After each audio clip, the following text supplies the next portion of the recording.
मानव जनन तंत्र। इसके पहले के वीडियो में आप मानव जनन तंत्र के पार्ट फर्स्ट में पुरुष नर जनन तंत्र का डिटेल में अध्ययन किया था।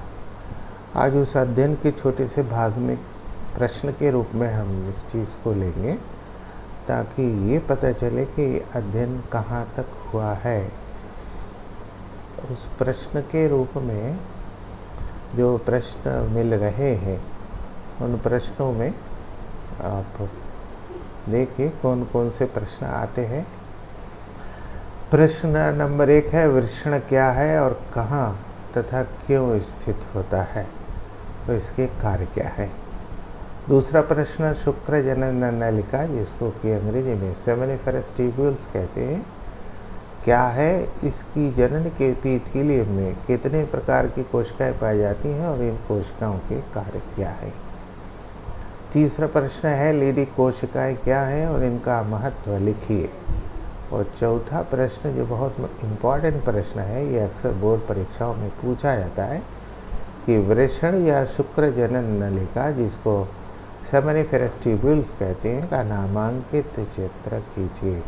वृषण के अनुप्रस्थ काट या शुक्र जनन नलिका की अनुप्रस्थ काट का नामांकित चित्र कीजिए। यह अनुप्रस्थ काट का नामांकित चित्र का प्रश्न है।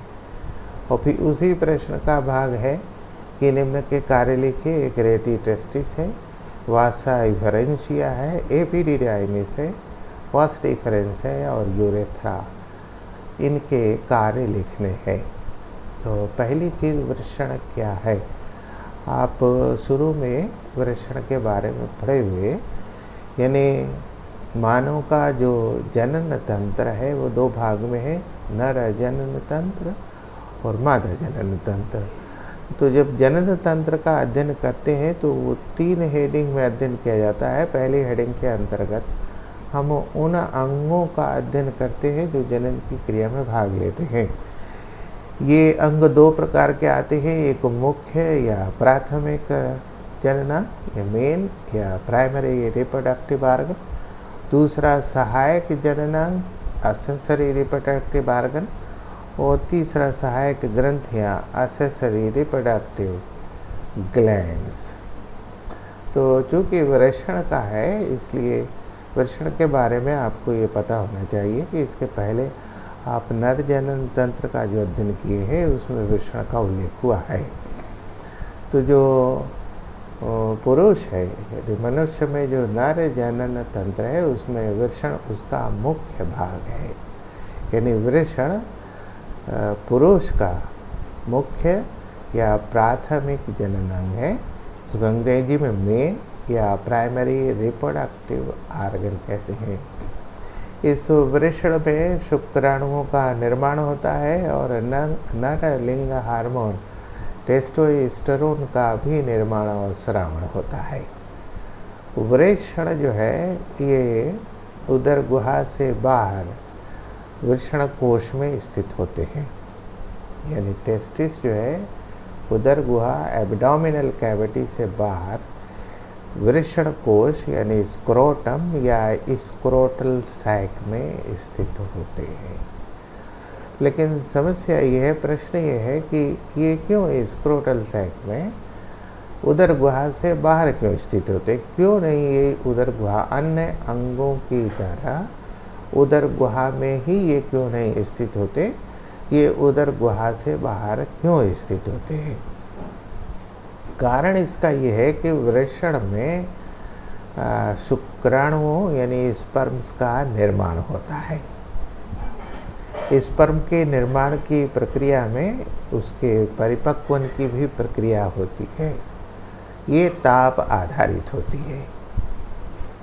स्क्रोटल सैक या वृषण कोश ये ताप नियामक का कार्य करता है शुक्राणुओं के निर्माण के लिए या उनके परिपक्वन के लिए। जो शरीर का आंतरिक ताप है, शरीर का जो ताप है उससे कम के ताप की आवश्यकता पड़ती है, यानी शुक्राणुओं के निर्माण के लिए और उनके परिपक्वन के लिए शरीर के ताप से 2 से 3 सेल्सियस कम ताप की आवश्यकता होती है। और यही कारण है कि वृषण उदर गुहा एब्डोमिनल कैविटी से बाहर वृषण कोश में स्थित होता है।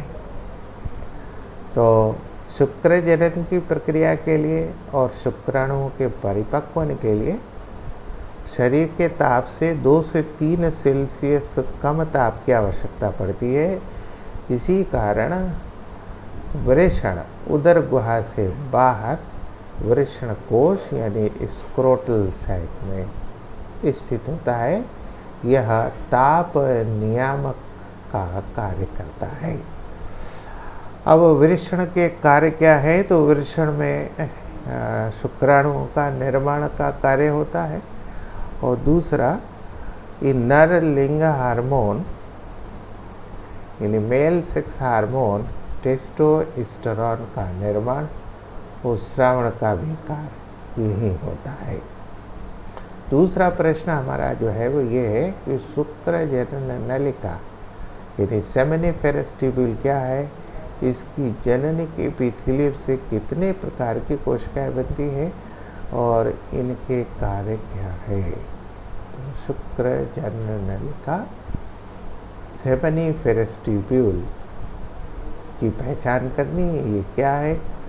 और इनका जब टीएस लिया जाता है तो उसमें एक एपिथेलियल लेयर मिलती है जो कि जर्माइनल एपिथेलियल लेयर कहलाती है। हिंदी में इसको जननिक एपिथेलियम कहते हैं। इसमें कितनी प्रकार की कोशिकाएं पाई जाती हैं और इनके कार्य क्या है ये आपको दूसरे प्रश्न में लेने हैं। तो उस प्रश्न को जानने के लिए आपको डायग्राम पर जाना पड़ेगा, यानी सेमिनिफेरस ट्यूब्यूल की स्थिति देखनी पड़ेगी और उसमें कितने प्रकार की कोशिकाएं हैं तो उनके सेक्शन पर जाना पड़ेगा। आप टेस्टिस का टीएस देखिए। इस टीएस में वृषण कोश में दोहरी भित्ति से घिरा हुआ है जिसको आप पहले पढ़ चुके हैं। बाहरी भित्ति ट्यूनिका वेजाइनैलिस और भीतरी ट्यूनिका अल्बिजीनिया। ट्यूनिका अल्बिजीनिया ये कई खंडों में विभाजित होकर के लोब का निर्माण करती है जिसको टेस्टिकुलर लोब कहते हैं। इसी टेस्टिकुलर लोब में कुंडलित नलिकाएं पाई जाती हैं। इन्हीं कुंडलित नलिकाओं को सेमिनिफेरस ट्यूब्यूल शुक्र जनन नलिका कहते हैं। तो शुक्र जनन नलिका ये वृषण की संरचनात्मक इकाई होती है। यानी वृषण में टेस्टिकुलर लोब में कुंडलित नलिकाएं पाई जाती हैं। इन कुंडलित नलिकाओं को ही सेमिनिफेरस ट्यूब्यूल कहते हैं। ये वृषण की संरचनात्मक इकाई होती है। ठीक है। अब इसमें कितने प्रकार की कोशिकाएं पाई जाती है। तो सेमिनिफेरस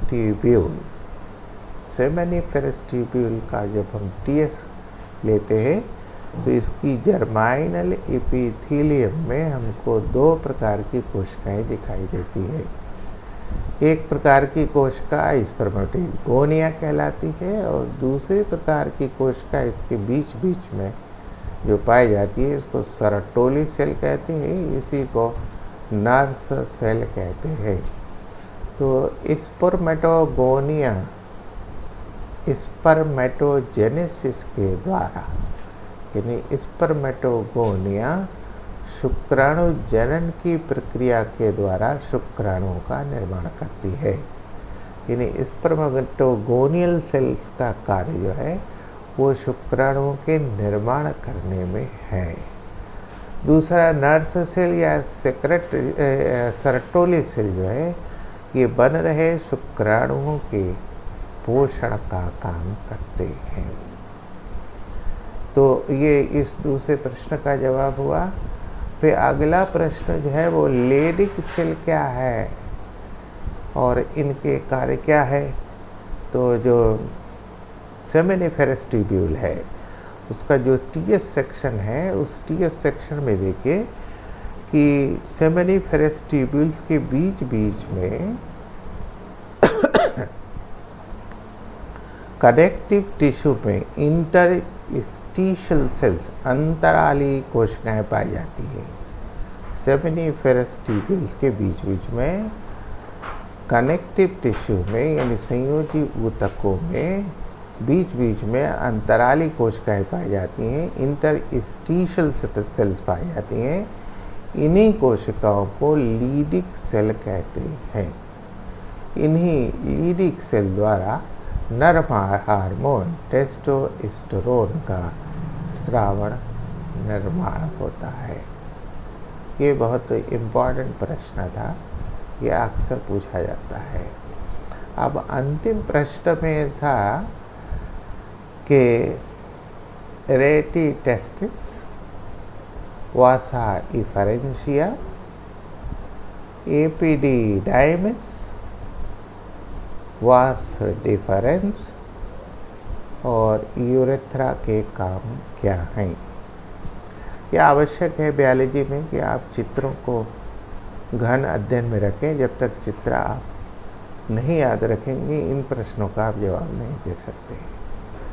तो जो टेस्टिस का टीएस है, टेस्टिस की जो अनुप्रस्थ काट की संरचना है, उनको देखना पड़ेगा, तभी इसका जवाब आपको मिलेगा। ठीक है। तो जो सेमिनिफेरस ट्यूब्यूल है, इसमें शुक्राणुओं का निर्माण होता है। इस सेमिनिफेरस ट्यूब्यूल के आगे का जो रास्ता है वो रेटी टेस्टिस कहलाता है। फिर रेटी टेस्टिस के बाद की जो संरचना आती है वो कुंडलित नलिकाओं की संरचना आती है, ये वासा इफरेंशिया कहलाती है। फिर ये वासा इफरेंशिया आगे एपिडिडाइमिस का निर्माण करती है। एपिडिडाइमिस का जो अंतिम भाग होता है, पुच्छ भाग, टेल भाग, वो अपेक्षाकृत कम कुंडलित नलिका से जुड़ा होता है, वो वास डिफरेंस कहलाता है। फिर वास डिफरेंस जो है ये एब्डोमिनल कैविटी में सेमाइनल वेजाइगल से निकलने वाली नलिका से मिल करके इजैकुलेटरी डक्ट बनाती है। ये इजैकुलेटरी डक्ट यूरेथ्रा में खुलती है, फिर यूरेथ्रा बाहर खुलता है। तो इस प्रकार से हम ये कह सकते हैं कि सेमिनिफेरस ट्यूब्यूल में जो स्पर्म बनते हैं वो फिर इस रास्ते के से होते हुए यूरेथ्रा के द्वारा शरीर से बाहर निकल जाते हैं। तो इनके कार्य लिखने के लिए आपको इनकी संरचना याद रखनी पड़ेगी, और कि कौन सी संरचना सेमिनिफेरस ट्यूब्यूल से जुड़ी होती है, उसके आगे क्या होता है, उसके आगे क्या होता है, तभी जाकर के इन प्रश्नों का आप जवाब दे सकते हैं। तो रेटी टेस्टिस जो है ये सेमिनिफेरस ट्यूब्यूल से भरने वाले शुक्राणुओं को वासा इफरेंशिया तक ले जाती है। ये इसका मुख्य कार्य हुआ। फिर वासा इफरेंशिया जो है ये पीछे की ओर रेटी टेस्टिस और आगे की ओर एपिडिडाइमिस से जुड़ा होता है। इसका मतलब ये हुआ कि सेमिनिफेरस ट्यूब्यूल्स में जो शुक्राणु बने वो रेटी टेस्टिस से होकर के वासा इफरेंशिया में आएंगे, फिर वासा इफरेंशिया इन्हें एपिडिडाइमिस तक ले जाएगा। यानी वासा इफरेंशिया जो है ये रेटी टेस्टिस से शुक्राणुओं को लेकर के एपिडिडाइमिस तक पहुंचाता है। फिर वासा इफरेंशिया के आगे एपिडिडाइमिस है, ये 3 भागों में बटा होता है। इन भागों में शुक्राणुओं का संग्रह होता है, साथ साथ उनका परिपक्वन होता है। मतलब क्या हुआ कि एपिडिडाइमिस पीछे की ओर वासा इफरेंशिया और आगे की ओर वास डिफरेंस से जुड़ी होती है। इस तरह से शुक्राणुओं को ये वासा इफरेंशिया से ले करके अपने भाग में उनका मैचुरेशन करती है, उनको कलेक्ट करती है, फिर आगे वास डिफरेंस तक ले जाती है।